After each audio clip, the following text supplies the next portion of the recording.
La gueule de l'emploi, présentée par Caroline Cabot. Bonjour à tous, moi c'est Caroline, je suis ravie de vous accueillir dans La gueule de l'emploi sur Radio JM, une émission hebdomadaire pour parler d'emploi et faire rayonner les entreprises et les initiatives de notre magnifique territoire. Alors aujourd'hui, on va parler de pédagogie, de recherche, d'innovation, mais aussi d'entrepreneuriat, de sang et de cellules. Oui, tout ça dans la même émission. Et pour cela, je suis ravie d'accueillir un invité qui incarne parfaitement le lien entre le monde académique et le monde de l'entreprise, entre l'engagement scientifique et la transmission. Jérémy Magalon, pharmacien biologiste, professeur des universités, praticien hospitalier, cofondateur de la start-up Remedex et référent Pépite Provence pour la fac de pharma d'AMU. Jérémy, bonjour et merci beaucoup d'être avec nous aujourd'hui.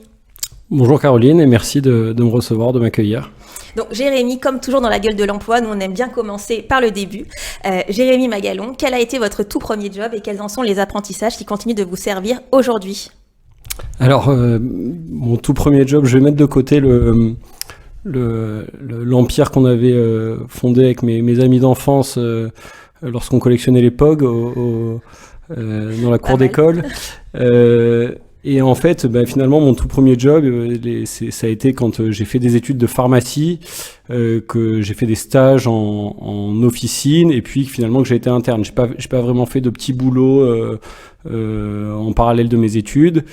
Et probablement ce qui m'a le plus appris de choses, je dirais que c'est l'internat. Donc l'internat, c'est cette période quand vous faites des études en santé, donc que ce soit en médecine ou que ce soit en pharmacie, vous passez un nouveau concours aux alentours de la 5e année, ça dépend si c'est médecine ou pharma, et derrière vous intégrez l'hôpital. Donc moi j'ai fait un internat de biologie médicale. Et en fait, un peu du jour au lendemain, c'est une nouvelle vie qui démarre. Cette vie d'interne, en fait, je trouve qu'elle nous apprend énormément de choses. Elle nous apprend la rigueur, elle nous apprend à être exigeant, elle nous apprend à pas compter ses heures aussi.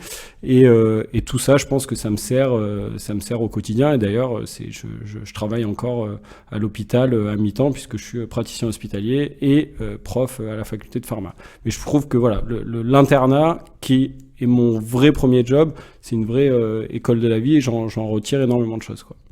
Alors, Jérémy Magalon, vous êtes enseignant-chercheur à la faculté de pharmacie d'AMU et vous êtes également, on le disait tout à l'heure, un référent du réseau Pépite. Alors, qu'est-ce qui vous a donné envie finalement d'intégrer ce réseau-là et qu'est-ce qui vous a donné envie de faire rentrer l'entrepreneuriat dans la pédagogie universitaire ? Alors, c'est donc la doyenne de la faculté de pharmacie, donc Françoise Digna-Georges, je pense que ça devait être un peu avant le Covid ou juste après le Covid, je ne me rappelle plus exactement, qui m'a sollicité pour devenir référent Pépite à la faculté de pharmacie. Donc Pépite, c'est le pôle, c'est quelque chose qui est national. Chaque université, chaque région a un pôle régional. Et donc le pôle Pépite Provence a des référents dans chacune des universités pour faire la promotion de l'entrepreneuriat étudiant.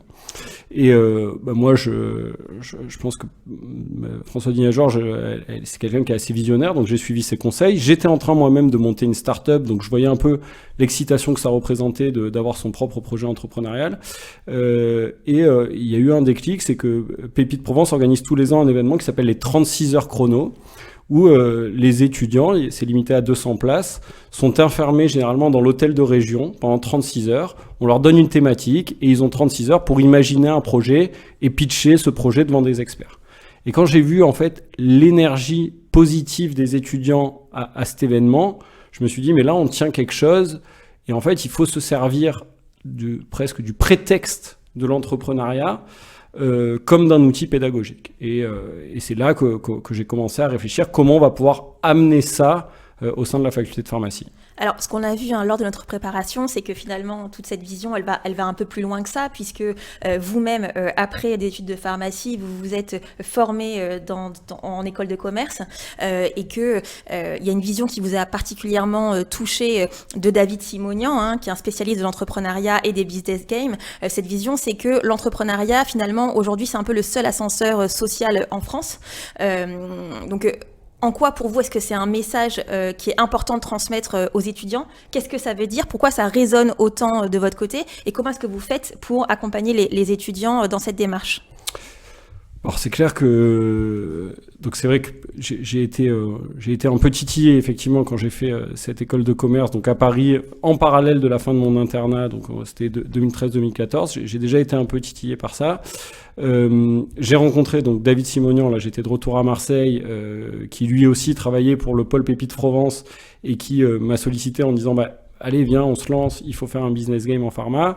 Et effectivement, il a prononcé cette phrase dans le cadre d'une série d'interviews pour faire la promotion du business game Pharminov. Et il a dit, en France, voilà, le seul ascenseur social, c'est l'entrepreneuriat. Et je dois dire que moi, je trouve qu'il a raison. Je trouve que en fait... alors j'ai commencé par ça avec l'internat et c'est peut-être une deuxième leçon. C'est vrai que l'entrepreneuriat, on peut partir de rien du tout. On va mettre une telle énergie quand on croit à son projet. Quand son projet, je pense que c'est très très important, il a du sens. Il a du sens pour soi, il a du sens pour la société, il a du sens pour la collectivité, que effectivement ça peut être un ascenseur social qui permet de gravir les échelons beaucoup plus vite, on va dire, que dans un cursus classique. Voilà. C'est un peu ça la vision autour de cette phrase. Et donc je pense que la dernière partie de la phrase, c'est comment on a amené ça aux étudiants. On l'a amené... qu'est-ce qu'on fait pour faire ça ? On essaie autant que possible de faire la promotion de tout ce qui est mis en œuvre par le pôle Pépites Provence au sein d'Aix-Marseille Université, pour que les étudiants le comprennent. Alors, je veux dire, en pharmacie, c'est pas simple, parce que quand on réussit le concours de pharmacie, on est un peu sur des rails. On sait que, voilà, globalement, on va avoir un métier, que ce soit dans l'officine, dans l'industrie ou à l'hôpital. Mais j'essaie d'aller au-delà de ça et de leur dire... Si vous avez une idée et que vous y croyez, creusez, parce que voilà, souvent vous avez des très bonnes idées et vous n'êtes pas à l'abri que ça fonctionne, quoi. Et donc finalement vous les initiez à ça avec Pharminov. À quoi ça consiste Pharminov ? Vous parliez de 36 heures finalement pour essayer d'apporter une solution. Comment ça marche et pourquoi est-ce que cela mobilise autant les étudiants ? Alors Pharminov... Donc j'ai découvert les 36 heures chrono qui est commun, on va dire, à toutes les facs et toutes les composantes d'Aix-Marseille Université. Et donc depuis 2 ans, on a créé Pharminov. Pharminov, donc c'est le business game de la faculté de pharmacie de Marseille. L'idée, c'est que les étudiants de 3e année, qui sont entre 200 et 220, accompagnés des étudiants en Master 1 qui eux sont non pharmaciens, donc le Master 1 médicaments et produits de santé, qui eux sont entre 30 et 50, font qu'on a un groupe de 250 étudiants et on les convoque, généralement maintenant c'est au mois de janvier, on les convoque un mercredi matin, on les répartit par équipe de 5, donc 50 équipes de 5, de manière aléatoire, on peut pas se mettre avec ses copains. Oh pétard. Ça doit criser un peu ça. Ça doit criser, mais je pense qu'à la fin, les étudiants se rendent compte que c'est la vraie vie, en fait. On travaille pas toujours avec ses potes, donc finalement, avec du recul, ça fait aussi partie de l'apprentissage, d'échanger avec des gens qu'on connaît pas, avec qui on va avoir des opinions différentes. Et donc, on leur révèle une thématique Ils ne savent pas avant. Donc, ils ne savent pas avant, ils n'ont aucune info. Donc, on les réunit en amphi, on révèle la thématique. Généralement, on fait venir un parrain. Je vous prendrai des exemples avec les 2 premières éditions. Et là, ils ont, on va dire, 2 jours et demi pour imaginer un projet, vérifier la faisabilité, pitcher ce projet une première fois, le vendredi matin. Donc là, on a généralement 6 à 8 jurys en parallèle et tout le monde, on va dire, est auditionné. Et chaque jury qualifie un finaliste. Et le vendredi après-midi, on a le jury final avec un amphi qui est plein à craquer. Et on dévoile avec nos petites enveloppes. On a l'impression qu'on est au Festival de Cannes ou au César. Et on appelle les finalistes un par un qui redescendent devant un amphi plein, devant un jury qui ne connaît absolument pas le projet. Ce sont le jury final. L'année dernière, on avait Charlie Barla de la CISAM, Maxime Defouze d'Impulse, Romain Lafont, qui est le doyen de Polytech et qui s'occupait avant Gilbert Bougie de Pépites Provence. On avait la vice-présidente à la santé de la métropole, Emmanuel Charaf. Donc voilà, en gros, on réunit du beau monde. Voilà, c'est vraiment, je trouve qu'on donne de l'importance à cet événement et moi j'y tiens beaucoup. C'est-à-dire que déjà il y a des bonnes idées. et je veux qu'il soit challengé vraiment par des gens prestigieux, quoi. Et donc justement, vous disiez qu'il y a de bonnes idées. Est-ce qu'il y a des choses avec lesquelles on peut donner vie par la suite? Alors, on essaie avec Pépite que finalement cet événement soit au-delà de l'aspect pédagogique, que ce soit une sensibilisation. Et donc, les étudiants peuvent s'inscrire à un certificat universitaire. Ils peuvent aussi rejoindre le circuit Pépite, qui leur permet de suivre des cours en distanciel le soir, parfois le samedi, ça dépend de la maturité du projet, et qui derrière, effectivement, leur permet de donner vie au projet. C'est vrai que les études de pharmacie sont, on va dire, il y a énormément de matière. Le second semestre de la troisième année est extrêmement dense. Donc pour l'instant, je crois que cette année, malheureusement, et alors que franchement le projet qui a gagné vraiment avait fait l'unanimité dans le jury, on avait de jeunes entrepreneurs qui avaient gagné le concours d'invention Lépine sur le sujet. Le sujet, c'était vieillir mieux. Donc on avait fait venir des jeunes qui avaient imaginé une chaise releveuse pour les personnes âgées. Ils avaient dit, je vais pas révéler le projet qui a gagné parce qu'on sait jamais ce que ça va devenir, mais avaient dit aux vainqueurs, franchement, l'idée que vous avez là, ça peut gagner le concours Lépine. Donc ça avait été quelque chose d'assez marquant, ouais, stylé complètement. Et du coup, c'est pas aller au-delà, mais je désespère pas, et peut-être qu'il faut les accompagner un peu plus, peut-être que mon vice-doyen pédagogie serait pas ravi que je dise ça, mais peut-être qu'est-ce qu'il faut aménager leurs cours, leur alléger leur emploi du temps, est-ce qu'il faut leur trouver un financement pour aller plus loin? Je pense qu'on est au début de quelque chose, en tout cas en pharma avec ça. Et finalement, au travers de ce business game, ce que vous défendez, c'est l'idée qu'on apprend mieux en faisant. Qu'est-ce qui est important pour vous dans l'approche du learning by doing? Alors, ça déjà, ça part d'un constat, c'est juste... quand on fait cours en amphi, bon déjà on a des amphis qui sont à 80% vides. Le modèle descendant, moi j'y crois plus trop, franchement, parce que les étudiants en fait ils sont en train de faire autre chose. Ils sont derrière leur ordi, derrière leur téléphone. Même quand ils sont là, en réalité ils sont pas vraiment là. Oui, et puis il y a accès à des sources d'informations Maintenant, constantes. voilà, moi je pense pas, effectivement, avec l'intelligence artificielle, ChatGPT, ils vont finalement très facilement pouvoir combler cette absence en disant le cours aujourd'hui c'était sur ça, pour moi 4 pages de résumé. Donc je pense que maintenant il faut vraiment se mettre dans des modèles de pédagogie inversée, où vraiment c'est aux étudiants de faire. Alors effectivement ils seront aidés par l'IA, mais je pense que l'IA maintenant il faut faire avec, et moi je fais pas du tout partie de ceux qui pensent que c'est quelque chose qui est nocif pour la pédagogie. Je pense que justement il faut apprendre aux étudiants à s'en servir, ouais, c'est super important. Et le constat que je fais quand on fait ces business games, en fait, c'est juste que on gamifie en réalité le learning by doing. C'est-à-dire quand vous allez dire aux étudiants de faire un exposé sur un sujet qui va être imposé, c'est finalement, il n'y a pas vraiment cette dimension de gamification. Là, le fait que il y a un point de départ, un point d'arrivée dans un temps très court. Il y a des prix aussi, c'est très important. C'est-à-dire que les étudiants, ils font ça, mais derrière, à la fin, ils avaient tous des chèques cadeaux. Les 6 équipes qui ont gagné, ils sont repartis avec des chèques cadeaux par étudiant qui allaient de 50 à, je sais plus combien, 250 euros.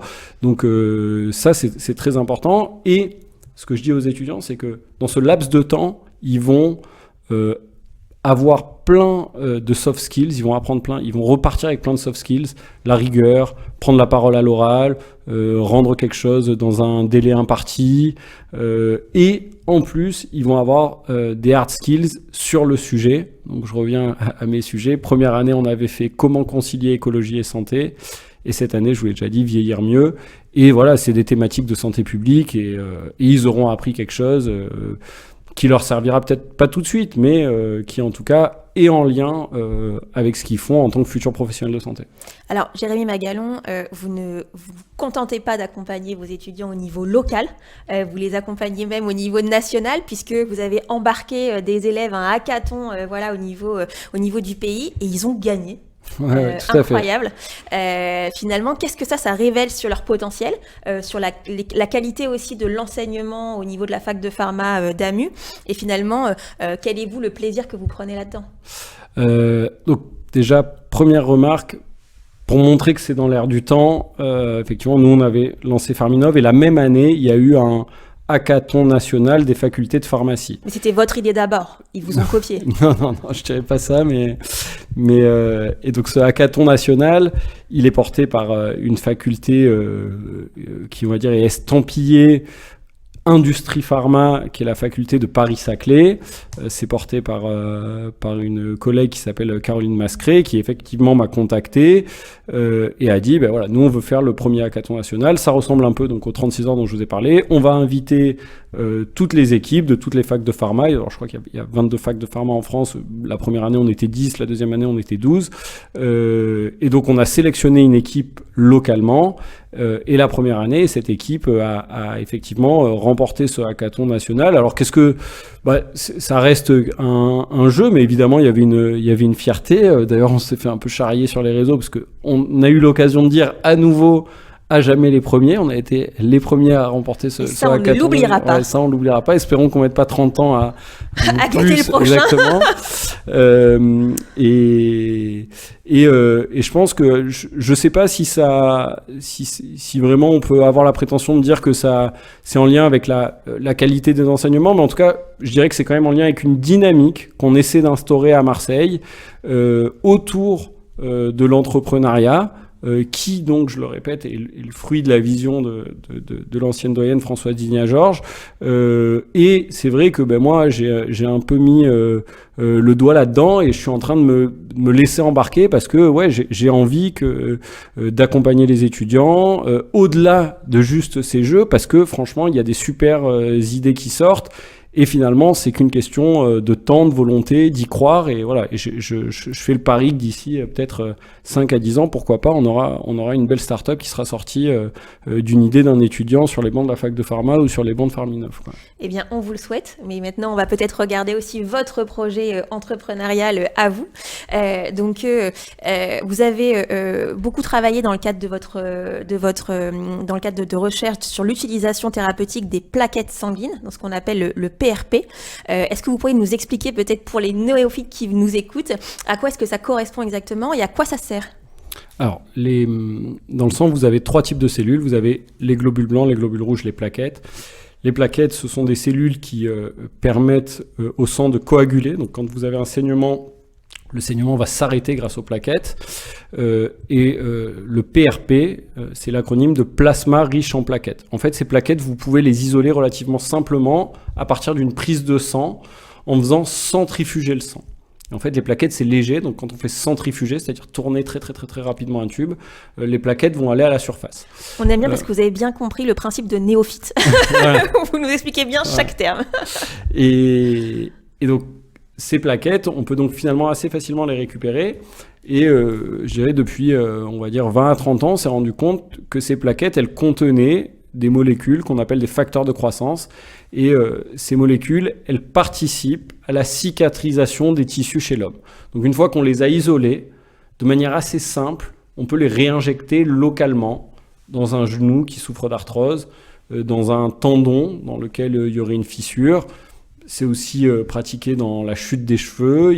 Et en fait, de manière un peu indépendante de l'indication, on commence un peu à tester ces injections de plaquettes autologues, ça c'est très important, c'est-à-dire que c'est préparé à partir du sang du patient lui-même. Donc comment ça fonctionne ? C'est dans un cabinet médical, un médecin est équipé d'une centrifugeuse, d'un dispositif pour prélever, il va prélever le sang du patient, il va faire centrifuger, il va réinjecter. Donc pour que tout le monde comprenne bien, ce sont des pratiques qui existent déjà dans de nombreux cabinets médicaux, mais ce sur quoi vous travaillez, c'est que ces pratiques ne sont pas encadrées. Tout à fait, il y a un petit flou réglementaire sur le statut de ce produit. En réalité, c'est pas un médicament, c'est pas un dispositif médical, c'est ce qu'on appelle un acte de soin. Qui dit acte de soin dit hétérogénéité des pratiques. Il faut savoir qu'à l'heure actuelle, des dispositifs pour préparer du PRP, il y en a plus de 50 dans le monde, et chaque dispositif va fournir un PRP qui va être différent biologiquement.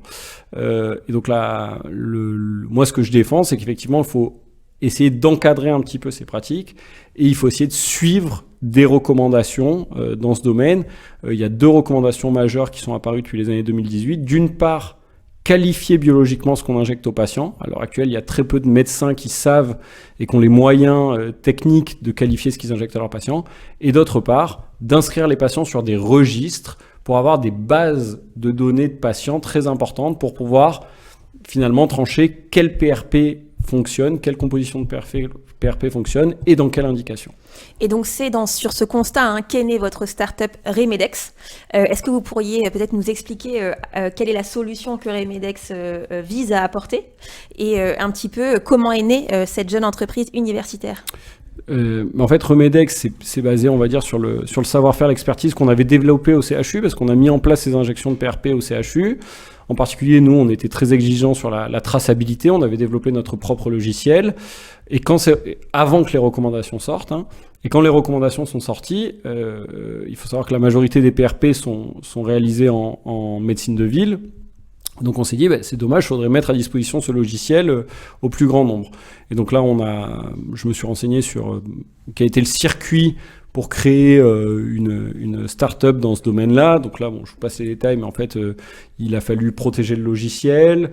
Il y a un contrat de licence avec la SAT.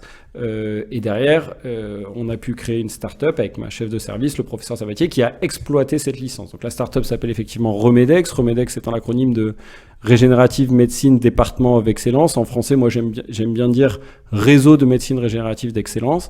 Et en fait, c'est plus une innovation d'usage. C'est juste que grâce à ce logiciel qui est vraiment issu, on va dire, de la matière grise du CHU, de l'unité de recherche à laquelle je suis rattaché et de l'établissement hospitalier, de l'unité de thérapie cellulaire, on a, à partir de ce logiciel, on le met à disposition avec plein d'autres outils pour que les médecins puissent faire du PRP dans des conditions médicales et scientifiques rigoureuses. Voilà. Alors, qu'est-ce que ça veut dire quand vous parlez de traçabilité? Qu'est-ce que...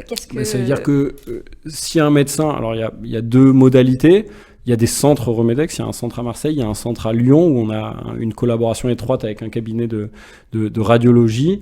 Mais là, les médecins peuvent se déplacer dans ce centre et toute la chaîne de recommandations est suivie de A à Z. Ça veut dire que le médecin, en bout de chaîne, va remettre un document à son patient dans lequel, de manière très très très précise, il sait quel dispositif a été utilisé pour fabriquer son PRP, il sait précisément le nombre de plaquettes qu'il a reçues, est-ce que la préparation a été bien réalisée, est-ce que le produit était bien pur. Donc il a vraiment une traçabilité complètement exhaustive de l'acte qui lui a été fait, sachant que cet acte, je trouve que c'est la moindre des choses, il n'est pas remboursé à l'heure actuelle. Et la deuxième chose, c'est que ces patients qui se présentent dans ces deux centres à Marseille et à Lyon, on leur propose de s'inscrire s'ils le souhaitent sur un registre, et dans ce cas-là, de manière complètement digitale, ils sont relancés pour remplir des scores de qualité de vie, de douleur, de fonction, qui permettent au réseau Remedex d'accumuler de la donnée. Et quand on a suffisamment de données pour une pathologie, on va publier un article scientifique pour dire, donc le premier article qu'on a publié, on l'a publié dans l'arthrose du genou, et c'était sur plus de 400 patients traités, par exemple.